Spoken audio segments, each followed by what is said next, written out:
வானொலியில் நீங்கள் கேட்டு மகிழ்ந்த தென்கட்சி கோ. சுவாமிநாதன் அவர்களின் இன்று ஒரு தகவல் கதை தொகுப்பினை கேட்கலாம். ஒருத்தர் முகத்தை தொங்க போட்டுக்கிட்டு ஒரு மாதிரியாக வந்தார். என்ன விஷயம்னு விசாரித்தேன். என்னுடைய நண்பன் ஒருத்தங்கிட்ட கருத்து வேறுபாடு, இனிமேல் நமக்குள்ளே எந்த சம்மந்தமும் வேணாம்னு நட்பை முறிச்சிட்டு வந்துட்டேன்னா. நண்பர்கள்னு இருந்தால் கருத்து வேறுபாடு வரத்தான் செய்யும்னு. கருத்து வேறுபாடு வராமல் இருக்கிறதுக்கு ஏதாவது வழி உண்டா அப்படின்னு கேட்டாவே. அதை பற்றி நிபுணர்கள் சில யோசனைகளை சொல்லியிருக்கிறாங்கன்னு. முதல் விஷயம் என்னென்னா, உங்கள் நண்பனுக்கு ஒரு செய்தி சொல்லணும்னா அதை நீங்களே நேரடியாக சொல்லுங்கள், அல்லது உங்கள் கைப்பட கடிதம் எழுதுங்க. அதாவது நேரடி தொடர்பு முக்கியம். அதை விட்டுட்டு இன்னொருத்தர் மூலமாக நண்பர்களுக்கு செய்தி அனுப்புனா நீங்கள் சொல்கிற செய்தி அப்படியே போய் சேராது, அது சேதமாயிடும். கூட்டி குறைச்சி சொல்லிவிடுவாங்க, அது குழப்பத்தில் கொண்டாந்து விட்டுரும். இது ஒரு யோசனை. ரெண்டாவது யோசனை என்னென்னா, நீங்கள் ஒரு நல்ல காரியத்தை செய்யும் பொழுது உங்கள் நண்பரையும் சேர்த்துக்குங்க, அவருக்கும் அதில் ஒரு ஈடுபாட்டை உருவாக்குங்க. மூணாவது யோசனை, நம்ம பக்கத்தில் இருக்கிற நண்பர் மகிழ்ச்சி அடைகிற மாதிரி ஏதாவது செய்யணும். சின்ன சின்ன செயல்களாக இருந்தாலும் பரவாயில்ல, அவர் நமக்கு எதுவும் செய்யலையே, நாம் எதுக்கு செய்யணும் அப்படின்னு நினச்சிக்கிட்டு இருக்கக்கூடாது. நாலாவது யோசனை என்னென்னா, உங்களுக்கு ஒரு பிரச்சனையா அல்லது உங்கள் நண்பருக்கு ஒரு பிரச்சனையா, எதுவாக இருந்தாலும் ரெண்டு பேரும் சேர்ந்து உட்காந்து ஆலோசனை பண்ணுங்கள். நம்ம யோசனையும் கேட்கப்படுதே அப்படிங்கிற நினைப்பே அவருக்கு ஒரு மன நிறைவை உண்டாக்குமா. ஐந்தாவது யோசனை, உங்கள் நண்பர் ஏதோ ஒரு காரியத்தை செய்கிறார், நீங்கள் உடனே அவசரப்பட்டு நீ செய்கிறது தப்புன்னு தீர்ப்பு சொல்லக்கூடாது. அவர் அதை செய்கிறதுக்கான நியாயங்கள் எவ்வளோ இருக்கும், அதை புரிஞ்சுக்கிறதுக்கு முயற்சி பண்ணணும். ஆறாவது யோசனை, உங்கள் நண்பர் என்ன சொன்னாலும் அதை பொறுமையாக கேளுங்க. அவர் சொல்கிறத புரிஞ்சுக்கணும், அவர் சொல்ல விரும்புகிறத புரிஞ்சுக்கணும், அவர் சொல்ல முடியாமல் தவிக்கிறதையும் புரிஞ்சுக்கணும். இப்படி 3 விதமாகவும் அவரை புரிஞ்சுக்கிட்டு அதுக்கு தகுந்த மாதிரி செயல்படணும். ஏழாவது யோசனை என்னென்னா, உங்கள் நண்பர் உங்ககிட்ட ஏதோ ஒரு கருத்தை சொல்கிறார், அது உங்களுக்கு பிடிக்கல, அதுக்காக உடனே நீ சொல்கிறது சரியில்லை, நான் ஒத்துக்க மாட்டேன் அப்படின்லாம் மறுத்துக்கிட்டு இருக்கக்கூடாது. அவர் சொல்கிறத கேட்கணும், பொறுமையாக சிந்திக்கணும், அதுக்கப்புறம் பதில் சொல்லணும். இப்படிலாம் நடந்துக்கிட்டால் நண்பர்களுக்குள்ள கருத்து வேறுபாடு வர்றதுக்கு வாய்ப்பே இருக்காது அப்படின்னு வல்லுநர்கள் தொகுத்து சொல்லியிருக்கிறாங்க இந்த யோசனைகளை. எனக்கு தெரிஞ்ச சில நண்பர்கள் உண்டு, அவங்களுக்குள்ளேயும் கருத்து வேறுபாடுகள் வராமல் இருக்கிறதுக்கு சில நுட்பங்களை கையாளுறது உண்டு.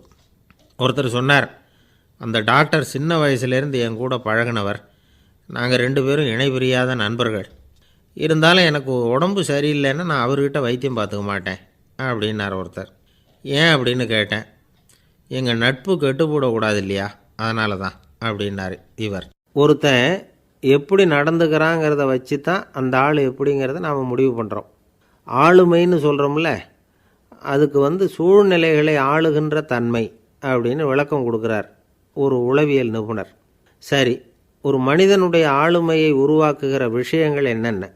பிறப்பு, வளர்க்கப்பட்ட விதம், படிப்பு, நண்பர்கள், சமுதாயம், இப்படி நிறைய உண்டு. ஆளுமையின் அடிப்படையில் சில மனநோய்கள் உண்டாகுது. அதெல்லாம் என்னென்னங்கிறத தெரிஞ்சு வச்சுக்கிட்டோம்னா நம்ம கூட இருக்கிறவங்கள அடையாளம் கண்டுபிடிக்கிறதுக்கு அது ரொம்ப உபயோகமாக இருக்கும். ஃப்ரெனாய்டு ஆளுமை அப்படின்னு ஒன்று. இந்த கோளாறு உள்ளவங்க எப்படி இருப்பாங்க தெரியுமா? அதிக உணர்ச்சி, சந்தேகம், பொறாமை இதெல்லாம் அதிகமாக இருக்கும். வளைஞ்சு கொடுக்க மாட்டாங்க. அடுத்தவங்களோட இணக்கமான உறவு இருக்காது. அவங்க செய்கிற தப்புக்கெல்லாம் அடுத்தவங்களை குறை சொல்லிகிட்டு இருப்பாங்க. இது ஒரு ரகம். அடுத்தது ஸ்கிசாய்டு ஆளுமை அப்படின்னு சொல்கிறாங்க. இந்த கோளாறு உள்ளவங்க அடுத்தவங்களோட பழக கூச்சப்படுவாங்க. சின்ன வயசுலேயே இது ஆரம்பமாயிடுது. பகல் கனவுலேயே சஞ்சரிப்பாங்க. அவங்களுடைய விரோதம், கோபம் இதை கூட வெளியில் காட்டிக்க முடியாமல் இருப்பாங்க. இவங்களுக்கு அகமுகம், பிரச்சனைகள்லேருந்து ஒதுங்கி எதுலேயும் ஈடுபாடு இல்லாதவங்களாக இருப்பாங்க. இப்படி ஒரு ரகம். அடுத்தது சைக்ளோதமிக் ஆளுமை அப்படின்னு சொல்கிறாங்க. அது என்னென்னா, உணர்ச்சிகளில் ஏற்றத்தாழ்வு அதிகமாக இருக்குமா. சில சமயம் பார்த்தா மகிழ்ச்சியாக இருப்பாங்க, சில சமயம் சோகமாக உட்காந்துருப்பாங்க. அவங்க மனநிலைக்கு தகுந்த மாதிரி சமூக நிகழ்ச்சிகளில் பங்கெடுத்துக்குவாங்க.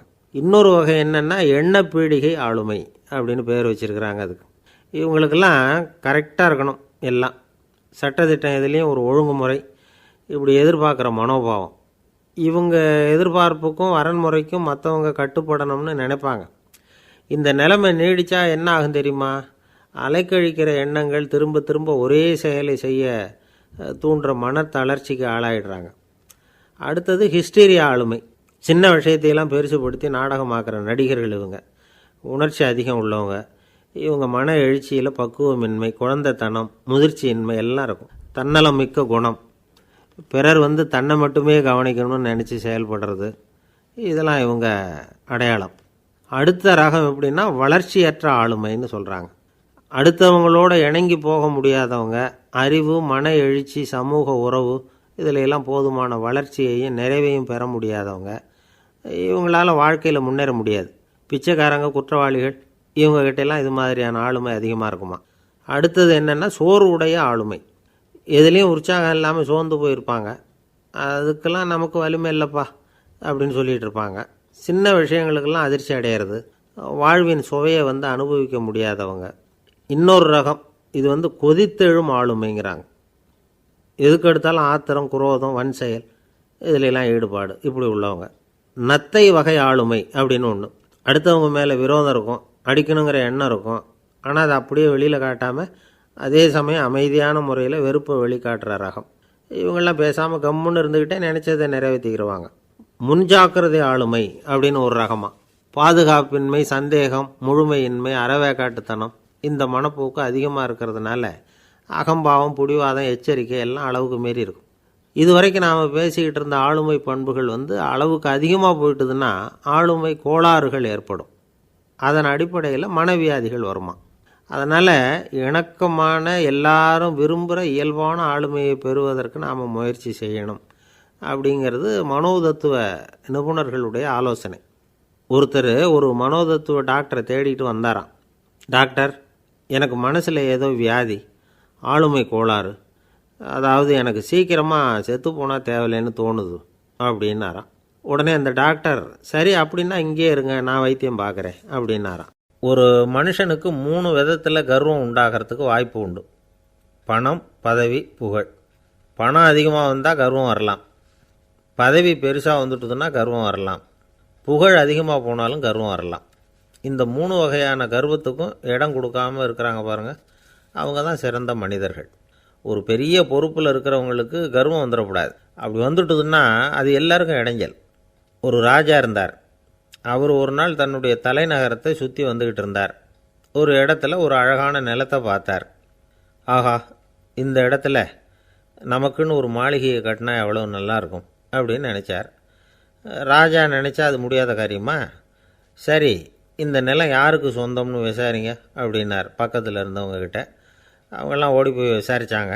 அந்த இடம் ஒரு வயசான கிழவிக்கு சொந்தம், வயசான அம்மாவுக்கு சொந்தமாக. அந்த அம்மா தான் அதில் ஒரு குடிசையை போட்டு குடியிருந்துகிட்டு இருக்கிறாங்க. சரி, அந்த நிலத்துக்கு ஒரு விலையை நிர்ணயம் பண்ணி அதை அந்த வயசான அம்மாக்கிட்ட கொடுத்துருங்கோ அப்படின்னு உத்தரவு போட்டார் ராஜா. ஆனால் அந்த அம்மா, இது எங்கள் பூர்வீக இடம், இதை விற்க மாட்டேன் அப்படின்னு சொல்லிவிட்டுது. சரி, 2 பங்கு விலை கொடுக்குறோம்னு சொல்லி பாருங்க அப்படின்னாங்க. அப்படியே சொன்னாங்க அரண்மனை ஆட்கள். அதுக்கும் சம்மதிக்கலை அந்த அம்மா. இதை கேள்விப்பட்டதும் ராஜாவுக்கு கோபம் வந்துட்டுது. தன்னுடைய ஆளுங்களை கூப்பிட்டார். போய் அந்த குடிசையை பிரித்து எறிங்க, காசெல்லாம் ஒன்றும் கொடுக்காதீங்க அப்படின்னு கத்தினார். அவ்வளோதான். அடுத்த நிமிஷம் அரண்மனை ஆசாமிகள் போனாங்க, குடிசையை பிரித்து எரிஞ்சாங்க. அந்த வயசான அம்மா இருக்குது, அதுவும் அந்த இடத்த விட்டு துரத்தி விட்டாங்க. அந்த இடத்துல ஒரு அரச மாளிகையை கட்டி முடிச்சிட்டாங்க. அந்த வயசான அம்மா பாவம், ராஜாவே இப்படி பண்ணால் யார்கிட்ட போய் முறையிட முடியும்? ஒரு ஞானி இருந்தார், அவர்கிட்ட போய் சொன்னாங்க. அவர் இவங்க சொன்னதை கேட்டு மனசில் வச்சுக்கிட்டார். ஒரு நாள் அந்த ராஜாவே இந்த ஞானியை கூப்பிட்டார். புதுசாக ஒரு மாளிகை கட்டியிருக்கிறேன், வந்து பாருங்கன்னு. சரின்னு சொல்லி இந்த பெரியவர் ஒரு நாள் அந்த மாளிகைக்கு போனார். சும்மா போகல, ஒரு கழுதையையும் ஓட்டிகிட்டு போனார். கொஞ்சம் சாக்குகள், வெத்து சாக்கு, அதையும் எடுத்து கழுதை முதுகில் போட்டு கழுதையை ஓட்டிகிட்டு போகிறார். ராஜா பார்த்தார். அவருக்கு இது ஆச்சரியமாக இருந்தது. என்ன இது, மாளிகைக்கு வந்துட்டு போங்கன்னு கூப்பிட்டா கழுதை, சாக்கு இதெல்லாம் கொண்டு வராரே, ஒன்றும் புரியலையேன்னு நினச்சார். எதுக்காக இதெல்லாம்னு கேட்டார். அரசருடைய தோட்டத்திலேருந்து கொஞ்சம் மண் எடுத்துகிட்டு போகிறதுக்கு ஆசைப்படுறேன், அதுக்கு நீங்கள் அனுமதி கொடுக்கணும் அப்படின்னாரு இவர். இது என்ன வேடிக்கையான கோரிக்கையாக இருக்குது அப்படின்னு நினச்சார் ராஜா. இருந்தாலும் மண்ணு தானே கேட்குறாரு, எடுத்துகிட்டு போகட்டுமே அப்படின்னு நினச்சார். சரின்னு அனுமதி கொடுத்தார். அந்த பெரியவர் தோட்டத்துக்கு போனார், மண்ணை வெட்டினார், சாக்கில் போட்டு நிரப்புனார். ராஜாவை கொஞ்சம் கிட்ட வாங்கன்னு கூப்பிட்டார். இந்த மண் மூட்டையை தூக்கி கழுதையோட முதுகில் வைக்கணும், கொஞ்சம் உதவி பண்ணுங்கன்னார். ஓ பண்ணுறேனே அப்படின்னு சொல்லி ராஜா கிட்ட போனார். மூட்டையை தூக்கி பார்க்குறாரு, முடியல, திணறி போயிட்டார். இப்போ அந்த ஞானி பேசினாராம், அரசே, இந்த ஒரு சாக்கு மண்ணையே உங்களால் தூக்க முடியல, அந்த கிழவிகிட்ட இருந்து அந்த அக்கிரமமாக அபகரித்த இந்த தோட்டம் பூராவையும் சுமக்கணும்னு ஆசைப்படுறீங்களே, அது உங்களால் முடியுமா அப்படின்னு கேட்டாராம். ராஜா யோசனை பண்ண ஆரம்பித்தார். தன்னுடைய செயலுக்காக வருத்தப்பட்டாராம். அந்த வயசான அம்மாவை உடனடியாக வரவழைச்சார். தாயே, தப்பு பண்ணிட்டேன், என்னை மன்னிச்சுக்குங்க, இன்னையிலேருந்து இந்த மாளிகையும் தோட்டமும் உங்களுக்கு தான் சொந்தம் அப்படின்னு சொல்லிவிட்டாராம். போகிறப்ப இந்த உலகத்திலேருந்து எண்ணத்தை எடுத்துகிட்டு போக போகிறோம், அதனால் ரொம்பவும் அலட்டிக்க வேண்டியதில்லை, கர்வப்பட வேண்டியதில்லை அப்படிங்கிறது ஒரு பெரிய உபதேசம். ஒரு பெரிய மனுஷன் சாக கிடந்தார், ரொம்பவும் அழுதார். ஏன் அழறீங்க அப்படின்னு கேட்டாங்க சுற்றி இருந்தவங்க. நான் சாகிறதுக்காக கவலைப்படலை, நான் நம்ம ஜனங்களுக்காக எவ்வளவோ காரியம்லாம் செஞ்சுக்கிட்டு வந்தேன், நான் செஞ்சுக்கிட்டு வந்த சேவையை இனிமேல் யார் செய்ய போகிறாங்க, அது யாரால் முடியும், அதை நினச்சி தான் அழறேன் அப்படின்னாராம். ஒருத்தர் முன்னாடி வந்தார். அதுக்காக நீங்கள் கவலைப்படாதீங்க, உங்கள் சேவையை தொடர்ந்து செய்கிறதுக்கு என்ன மாதிரி இளைஞர் பட்டாலும் தயாராக இருக்குது, இருந்தாலும் எங்கள் கவலை என்னென்னா அப்படின்னு இழுத்தார். என்ன சொல்லுங்கன்னு கேட்டார் அவர். நீங்கள் இது வரைக்கும் என்ன சேவை செஞ்சுக்கிட்டு வந்தீங்க, அதுதான் எங்களுக்கு இன்னமும் புரியாத புதிராக இருக்குது அப்படின்னாராம் அவர். ஆஃபீஸை முடிஞ்சு வீட்டுக்கு போகிற சமயத்தில் ஒருத்தர் கடைக்கு போய் ஸ்வீட் வாங்கினார். சரி, வீட்டுக்கு பிள்ளைங்களுக்கு தான் வாங்கிட்டு போகிறார் அப்படின்னு மற்றவங்க நினச்சாங்க. அவர் அப்படி செய்யலை. அந்த இடத்துலையே பொட்டலத்தை பிரித்தார். திருட மாதிரி அப்படியே சுற்றி ஒரு தரம் பார்த்துக்கிட்டார். யாரும் தெரிஞ்சவங்க இல்லைங்கிறத முடிவு பண்ணிவிட்டு அவசரமாக அதை அப்படியே போட்டு முழுகிவிட்டு கையை தொடச்சிக்கிட்டு நல்ல பிள்ளை மாதிரி நடந்து போக ஆரம்பிச்சிட்டார். அவர் யாருன்னா, அவரோட பிரச்சனை எல்லாருக்கும் தெரியாது, சில பேருக்கு தான் தெரியும். அதாவது அவர் உடம்பில் சர்க்கரை இருக்குதுன்னு டாக்டர் சொல்லிவிட்டாராம். அதனால் வீட்டில் சர்க்கரையே இவர் கண்ணில் காட்டுறதில்ல. அதனால் இவர் யார் கண்ணிலையும் படாமல் இப்படிப்பட்ட வேலைகள்லாம் செய்கிறது வழக்கம். யாருக்கும் தெரியாமல் இப்படி ஸ்வீட்டை வாங்கி சாப்பிட்டுட்டு அவர் பாட்டுக்கு போயிடுறது. இப்படிப்பட்டவங்களுக்கெல்லாம் கொஞ்சம் ஆறுதலான தகவல் இன்றைக்கி. அது என்னென்னா, நாம் சாப்பிட்ற சர்க்கரைக்கும் நம்ம உடம்பில் உள்ள சில கோளாறுகளுக்கும் அப்படி என்ன தான் சம்மந்தம் இருக்குது. இதை பற்றி சமீபத்தில் சில ஆராய்ச்சிகள்லாம் நடந்திருக்குது. ஏன்னா சர்க்கரைன்னாவே விஷம் மாதிரி அதை பார்க்குறவங்களும் சில பேர் உண்டு. சின்ன பிள்ளைங்களுக்கு வயத்தில் பூச்சி உண்டாகிறதுலேருந்து பெரியவங்களுக்கு நீரிழிவு வர்ற வரைக்கும் எல்லாத்துக்கும் சர்க்கரை தான் காரணம்னு சொல்லிகிட்டு இருக்கிறோம். ஆனால் அந்த அளவுக்கு பயப்பட வேண்டிய அவசியம் இல்லை அப்படின்னு சொல்கிறாங்க. சர்க்கரை வியாதி, இருதய நோய், பித்த நீர்ப்பை நோய், இதெல்லாம் சில நோய்கள்லாம் நாம் சாப்பிட்ற சர்க்கரைக்கும் தொடர்பு இருக்குன்னு நினைக்கிறோம். ஆனால் அப்படி சம்பந்தம் உண்டுங்கிறதுக்கு போதுமான அளவுக்கு ஆதாரம் இல்லை அப்படிங்கிறாங்க ஆராய்ச்சியாளர்கள். ஒரே ஒரு சம்பந்தம் தான் உறுதியாக இருக்குதான். அதுவும் இந்த பல் சிதைவு அப்படின்னு இருக்கு இல்லையா, அந்த சர்க்கரை சாப்பிட்றதுக்கும் இந்த பல் சிதைவுக்கும் சம்பந்தம் இருக்குது அப்படிங்கிறத மட்டும் உறுதியாக சொல்கிறாங்க. சர்க்கரைன்னா நாம் சாப்பிட்ற ஜீனி மட்டும் இல்லை, பழம், காய்கறி, பால், தேன், இப்படி எல்லாத்துலேயும் அது இருக்குது.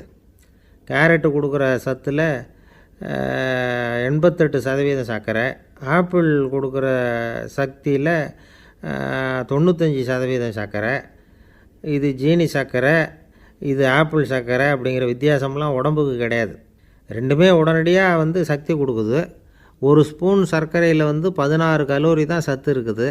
அதிகமாக சர்க்கரை சாப்பிட்டா நீரிழிவு வந்துருங்கிறது தப்பான ஒரு அபிப்பிராயம்.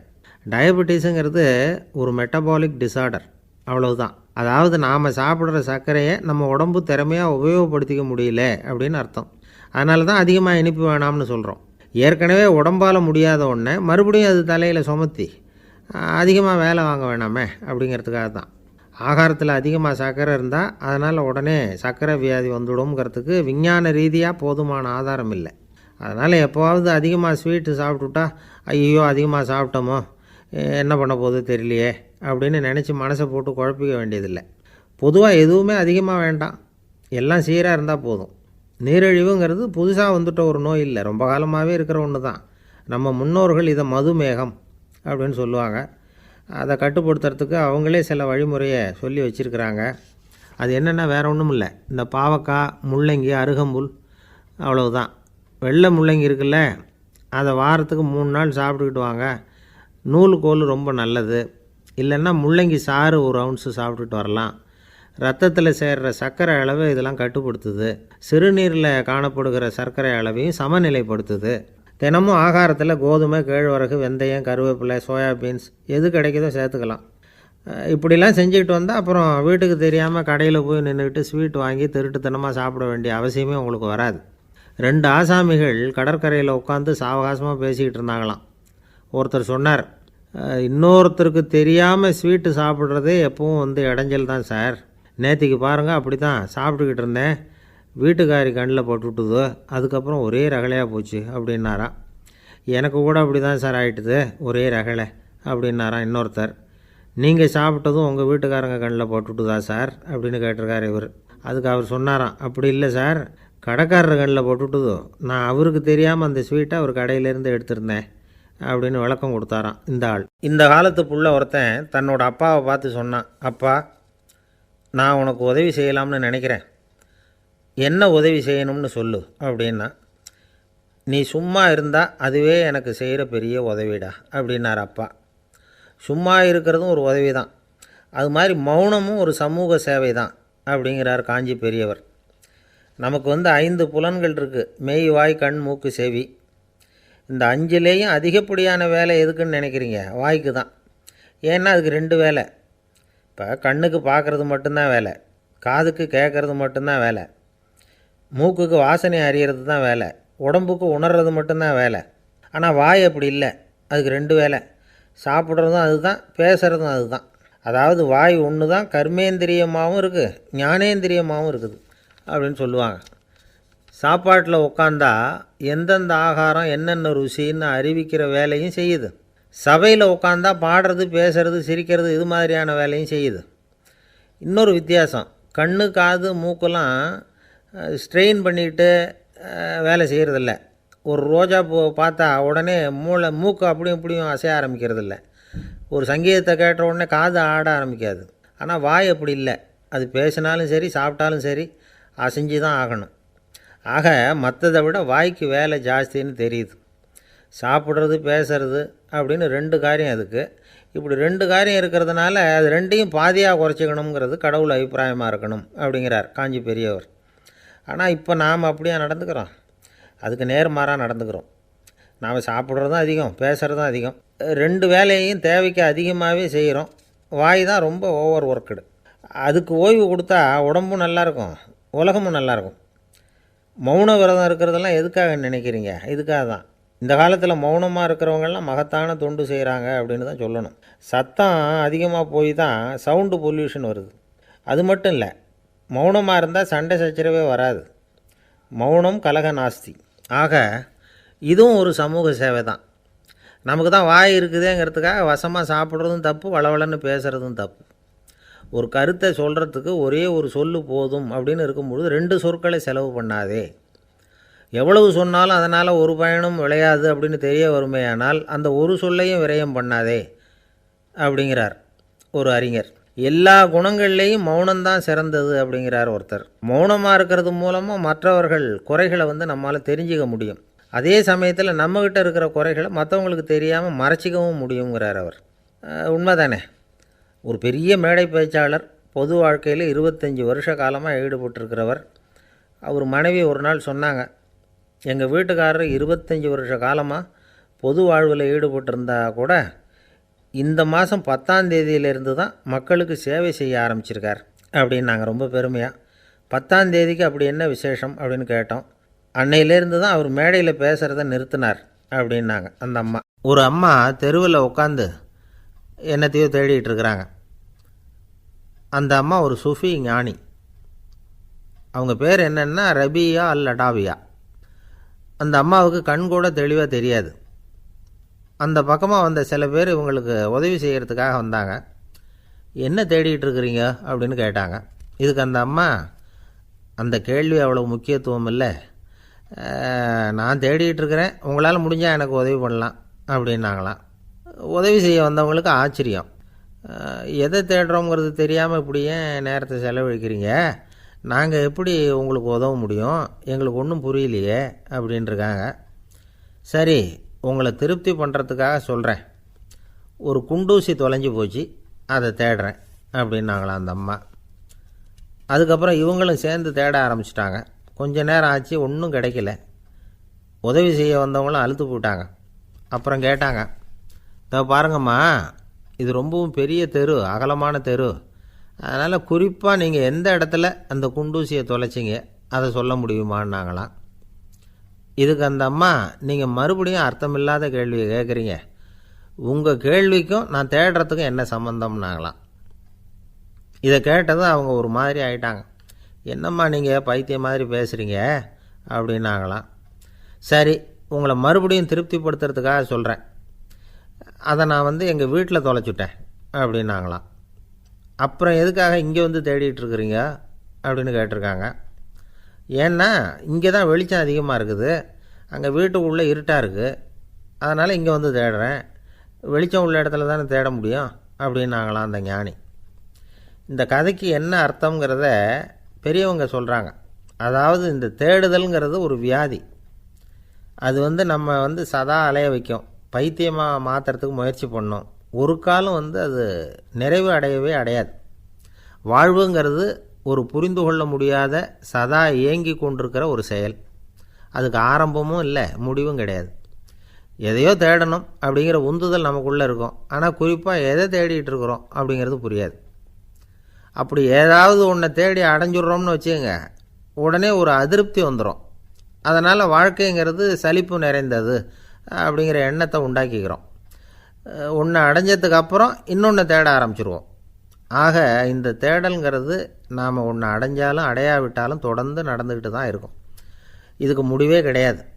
இந்த உண்மையை நாம் நல்லா புரிஞ்சுக்கணும் அப்படிங்கிறது பெரியவங்களுடைய கருத்து.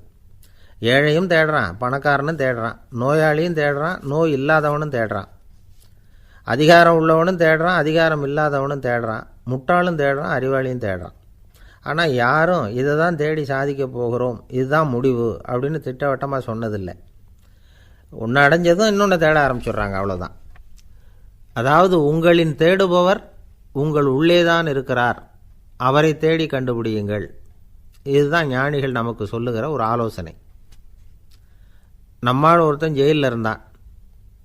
இன்னொரு கைதி அவனை பார்த்து கேட்டான், ஏன்பா உன்னை பார்க்குறதுக்கு வெளியிலேருந்து யாருமே இங்கே வர்றது இல்லையே, உனக்கு சொந்தக்காரங்களே கிடையாதா அப்படின்னு கேட்டானான். ஏன் இல்லை, எனக்கு சொந்தக்காரங்க நிறைய பேர் உண்டு, அவங்க என்னை பார்க்க வராததுக்கு காரணம் வேற அப்படின்ட்டுருக்கான் இவன். என்ன காரணம்னு கேட்டான் அவன். அதுக்கு இவன் சொன்னானான், அதுக்கு என்ன காரணம்னா அவங்க எல்லாரும் இங்கே உள்ளேயே இருக்கிறாங்க அப்படின்னானான். ஒரு நண்பர் அவசரமாக என்கிட்ட ஓடி வந்தார். அப்புறம் சொன்னார், என்னால் நம்பவே முடியல சார், என் பையனா இப்படி அப்படின்னு சொல்லி ஆச்சரியப்பட்டார்.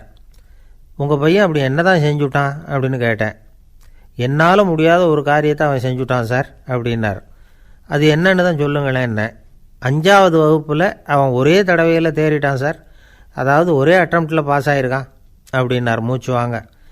கஷ்டப்பட்டு பரீட்சை எழுதுனது அவன், இவருக்கு ஏன் மூச்சு வாங்குது? நம்மால் செய்ய முடியாத ஒரு காரியத்தை இன்னொருத்தர் செய்யும் பொழுது அது நமக்கு ஆச்சரியமாக இருக்குது.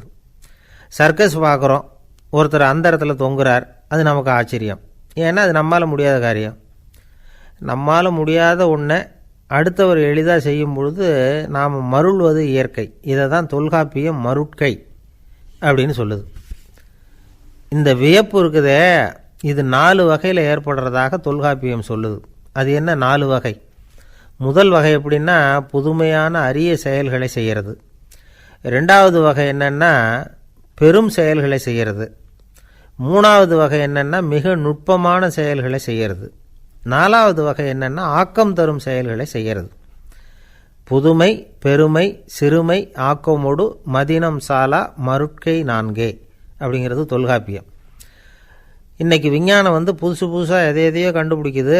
ஆரம்பத்தில் அது ஆச்சரியமாக இருக்குது, அப்புறம் அது நமக்கு பழகி போடுது. வானொலி பெட்டி புதுசாக வந்தப்போ ஒரு பெட்டி பேசுதுங்கிறது எவ்வளோ பெரிய ஆச்சரியம். இப்போ யாரும் அதை ஆச்சரியமாக பார்க்குறதில்ல. மதினம் சாலா மருட்கை அப்படின்னு ஒரு சொற்றொடர் வருது பாருங்கள், அதில் கருத்தாழம் உண்டு. எதை பற்றியும் போதுமான அளவு புரிந்து கொள்ளாத போது ஒருத்தர் ஆச்சரியப்படுறார். புரிந்து கொண்ட பிறகு ஆச்சரியம் மறைஞ்சு போடுது. மிக நுட்பமான செயல்களும் நம்ம ஆச்சரியப்பட வைக்கும். ஒரு அரிசியில் ஒரு திருக்குறள் எழுதி காட்டுறாங்க, ஒரு முட்டை ஓட்டுக்குள்ளே ஓவியம் தீட்டி காட்டுறாங்க, கருங்கல் சிற்பங்களில் எவ்வளவு நுட்பமான வேலைப்பாடுகளை எல்லாம் பார்த்து ஆச்சரியப்படுறோம். இது மாதிரி ஆக்கப்பூர்வமான அரிய செயல்களை செய்கிறது கூட வியப்பை உண்டு பண்ணும். குப்பை கூலங்களை கூட வாழ்க்கைக்கு பயன்படுகிற பொருளாக மாற்றுகிறவர்கள் இருக்காங்க. அவர்களுடைய செயல் வியப்பு அளிக்குது. இடைக்காட்டு சித்தர் பாடின மூவடி 30ங்கிற நூலில் வர்ற ஒரு பாடல், ஆற்றல் பிறர் அறிதலின் அகம் கிளர்வு உறுதலின் கற்று அறி பாணர் கழுமிய கோடலின் தோற்றம் உருகவே போற்றல் சால் வியப்பே. ஒருத்தருடைய ஆற்றல் தெரியாமல் இருந்தது, அவருடைய அரிய செயலை பார்க்கும் பொழுது வியப்பாக இருந்தது, மனசுக்குள்ள கிளர்ச்சி. பாவலர்கள் இவர்களுடைய புகழை பாடி மற்றவர்களும் தெரிந்து கொள்ளுமாறு செய்கிறார்கள் அப்படிங்கிறது தான் ஒரு யதார்த்தமான உண்மை. ஆக எல்லா வகையிலும் மக்கள் தங்களுடைய வாழ்க்கையில் முன்னேறுவதற்கான வழிகாட்டுகிற ஒரு மெய்ப்பாடு தான் வியப்புங்கிறது. இந்த காலத்தில் நம்ம எப்படியெல்லாம் ஆச்சரியப்பட வைக்கிறாங்க. ஒரு ஆளை பிடிச்சி ஜெயிலில் கொண்டு வந்தாங்க. ஜெயில் அதிகாரி அவனை ரொம்ப ஆச்சரியமாக பார்த்தாராம். இவன் கேட்டான், ஏன் சார் அப்படி பார்க்குறீங்க, நான் இப்போ இங்கே வர்றது உங்களுக்கு ஆச்சரியமாக இருக்குதா அப்படின்னு கேட்டிருக்கான். இதுக்கு ஜெயில் அதிகாரி சொல்லியிருக்கார், நீ இப்போ இங்கே வந்ததில் எனக்கு ஒன்றும் ஆச்சரியம் இல்லைப்பா, ஏற்கனவே நீ இங்கேருந்து விடுதலையாகி போய் 6 மாதம் ஆச்சு, இவ்வளவு லேட்டாக வர்றியே அதுதான் எனக்கு ஆச்சரியமாக இருக்குது அப்படின்னாராம். ஒரு ஊரில் ஒரு ராஜா இருந்தார். பெரிய அரண்மனையில் தான் இருக்கிறார். எல்லா வசதியும் இருந்தது. இருந்தாலும் அவர் எல்லாரும் சொல்கிறது எப்படி தெரியுமா, பிச்சைக்கார ராஜா. அப்படி ஒரு பேர் அவருக்கு நிலச்சி போச்சு. ஜனங்களும் சரி மற்ற தேசங்களில் உள்ளவங்களும் சரி அவர் அந்த பேர் சொல்லியே குறிப்பிடுறது வழக்கமாக போட்டுது. இது அவருக்கு ரொம்ப கவலையாக போச்சு. என்ன இது, நம்மளை தேடி வர்றவங்களுக்கெல்லாம் நாம் சோறு போடுறோம், நம்ம புகழ்ந்து பாடல் ஏற்றி கொண்டு வர்ற புலவர்களுக்கெல்லாம் அவங்க எப்படி வந்தாலும் ஒருவேளை சோறு போடணுங்கிறது உத்தரவு. இவ்வளவுலாம் செஞ்சும் நம்மளை போய் பிச்சைக்கார ராஜான்னு எல்லாரும் சொல்கிறாங்களே, அது ஏன், எதுக்காக இப்படி சொல்கிறாங்க? இதுதான் ராஜாவுக்கு குழப்பம். சரி, இதை பற்றி நம்ம அமைச்சர்கள்கிட்ட கேட்கலாமா அப்படின்னு யோசனை பண்ணார். இந்த விஷயத்தை போய் அவங்கக்கிட்ட எப்படி கேட்குறதுன்னு அவருக்கு தயக்கமாக இருந்தது. கௌரவ குறைச்சலாக தெரிஞ்சுது அவருக்கு. சரி, சாதாரண குடிமக்கள்கிட்ட இதை பற்றி கேட்கலாமா அப்படின்னு யோசனை பண்ணார். கேட்கலாம், ஆனால் அவங்க யாரும் ராஜா முன்னாடி நின்று தைரியமாக பேசக்கூடிய அளவுக்கு இல்லை. ராஜாவோட குழப்பம் நாளுக்கு நாள் அதிகமாக போச்சு. கடைசியாக அவர் ஒரு முடிவுக்கு வந்தார். அதாவது இதை பற்றி ஒரு பிச்சைக்காரங்கிட்டே கேட்டு பார்த்துட்டா என்ன.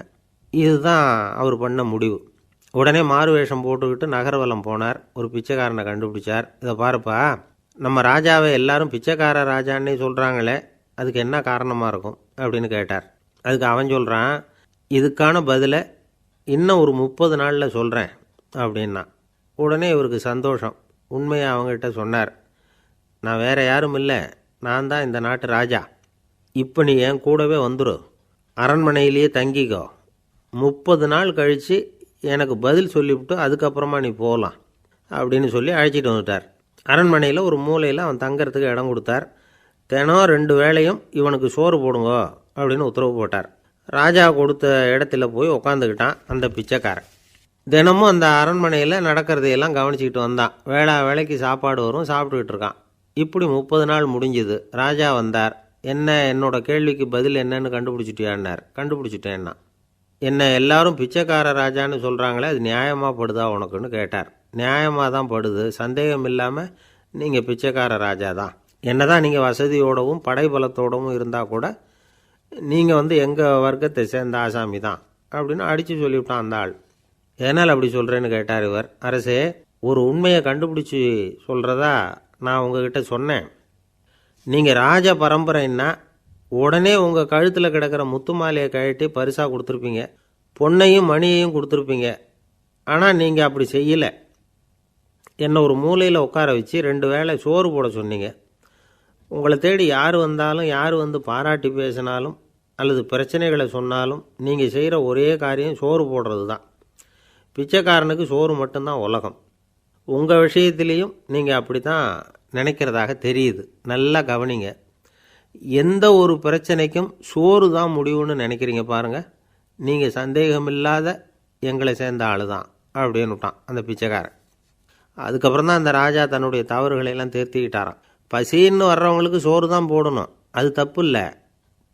பாராட்ட வர்றவங்களுக்கெல்லாம் சோத்தையே போட்டு அனுப்புனா இப்படி தான் பேர் வரும். எனக்கு தெரிஞ்ச ஒருத்தர் தினமும் யாராவது ஒருத்தரை தன் வீட்டுக்கு அழைச்சிட்டு போவார், சாப்பாடு போட்டு அனுப்புவார். முன்னறிவிப்பு இல்லாமல் திடீர்னு ஒரு விருந்தாளியோட வீட்டில் போய் ஒரு நிற்கிறது வழக்கம். அந்த அம்மாவும் இவருக்காக தயார் பண்ணி வச்சுருந்ததை இவர் அழைச்சிட்டு வந்திருக்கிற விருந்தாளிக்கு போட்டுருவாங்க. விருந்தாளி சாப்பிட்டுட்டு போனதுக்கப்புறம் இவர் மனைவிகிட்ட உனக்கு சிரமம் வேணாம் அப்படின்னு சொல்லிவிட்டு பக்கத்தில் உள்ள ஒரு ஹோட்டலுக்கு போய் காசு கொடுத்து சாப்பிட்டுட்டு வந்துடுவார். பல நாள் இப்படி நடக்கும். ஒரு நாள் அவரை தனியாக கூப்பிட்டுக்கிட்டு